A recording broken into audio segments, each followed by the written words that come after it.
Hello friends, ഞാൻ oats കൊണ്ടൊരു ഉപ്പുമാവ് ഉണ്ടാക്കുന്നു. ക്യാരറ്റ്, തക്കാളി, ഇഞ്ചി, പച്ചമുളക്, സവാള. ഒരു പാൻ അടുപ്പത്ത് വെച്ച് വെളിച്ചെണ്ണ ഒഴിക്കുക. ആവശ്യത്തിന് വെളിച്ചെണ്ണ ഒഴിച്ച് കടുക് പൊട്ടിച്ച് അതിലേക്ക് ഉഴുന്ന് പരിപ്പ് ചേർക്കുക.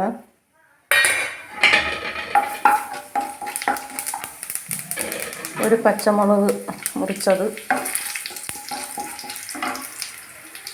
അതിലേക്ക് അരിഞ്ഞു വച്ചിരിക്കുന്ന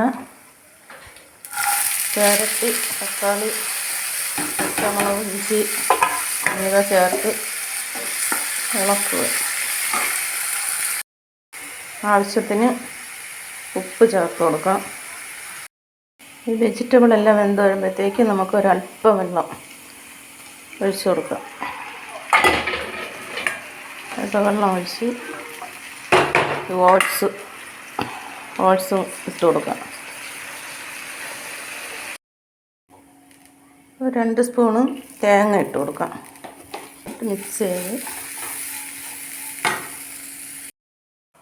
ഓട്സ് ഉപ്പുമാവ് റെഡിയായി.